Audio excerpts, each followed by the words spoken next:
भारत के मशहूर ठग नटवरलाल का असली नाम मिथिलेश कुमार श्रीवास्तव था। इसका जन्म 1912 में बिहार राज्य के सिवान नाम के जिले में बंगरा गांव में हुआ। नटवरलाल एक प्रसिद्ध भारतीय शख्स था जिसने ठगी करते हुए ताजमहल, लाल किला, राष्ट्रपति भवन और संसद भवन तक को कई बार अंग्रेज जो टूरिस्ट होते हैं उन्हें सरकारी कर्मचारी बनकर बेच दिया था।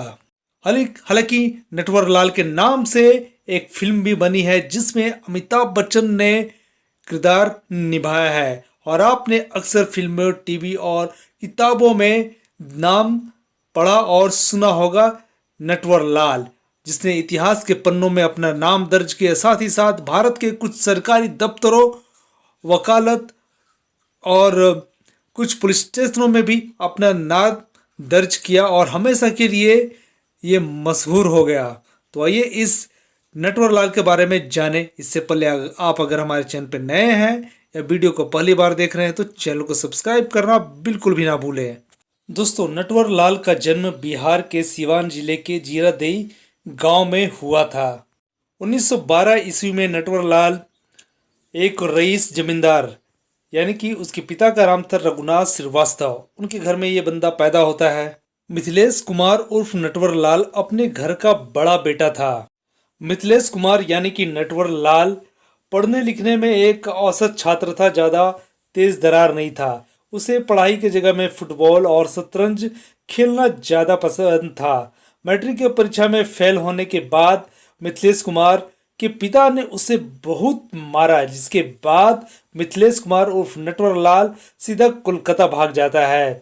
उस समय उसकी जेब में मात्र 5 रुपए थे। कलकत्ता में मिथिलेश ने बिजली के खंभे के नीचे पढ़ाई की और पढ़ाई करने के बाद सेठ केशव राम नाम के एक बंदे से मिथिलेश का परिचय होता है और वो सेठ बोलता है अपने बच्चे को पढ़ाने के लिए।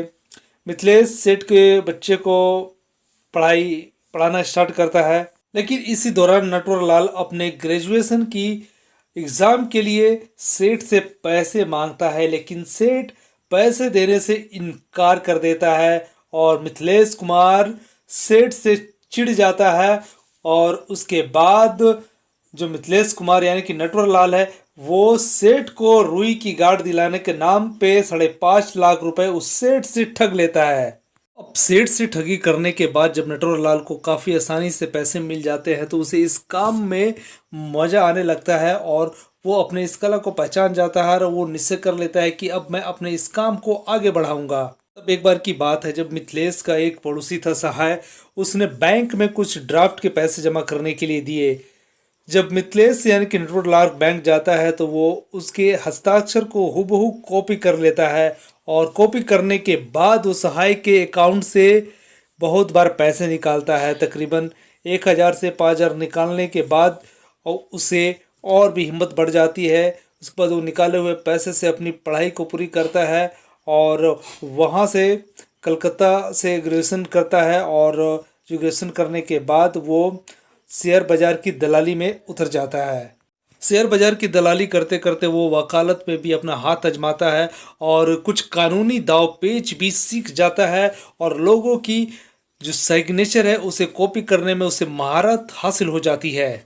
नटवरलाल को इतनी महारत हासिल हो जाती है कि वो बॉन्ड पेपर और ओरिजिनल डॉक्यूमेंट्स तैयार करते हैं। जैसे गवर्नमेंट यानी कि जो भारत सरकार अपने पेपरों को जिस तरह से तैयार करती थी उस तरह से वो बाकायदा पूरी पेपर को तैयार करता था और उसने एक बार एक ब्रिटिश सैलारी को जो संसद भवन है उससे बेच डाला था। इस तरह से उसने राजभवन, लाल किला और न जाने कितने सरकारी दफ्तरों को अंग्रेज टूरिस्टों को बेचकर उनसे मोटी रकम हासिल कर ली थी।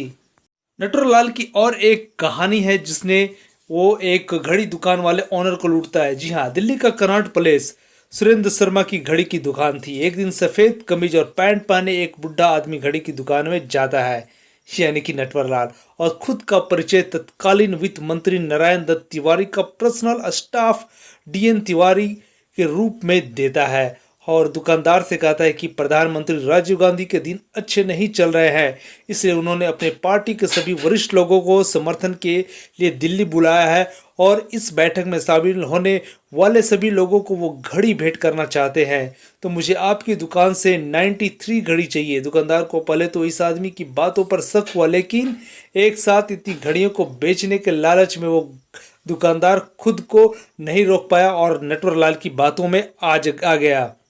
अगले दिन वो बुढ़ा आदमी घड़ी लेने दुकान पहुंचा। दुकानदार को घड़ी पैक करने की बात कह एक स्टाफ को अपने साथ नॉर्थ ब्लॉक वह जगह होती है जहां पे प्रधानमंत्री से लेकर बड़े बड़े अफसरों का ऑफिस होता है। वहां पे नटवरलाल ले जाता है उस स्टाफ को। वहां पे उसने उस स्टाफ को भुगतान के तौर पर 32,829 रुपए का एक बैंक ड्राफ्ट दे दिया।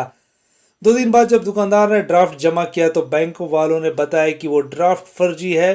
फिर दुकानदार को समझ आ गया कि वो बुढ़ा आदमी नटवरलाल था।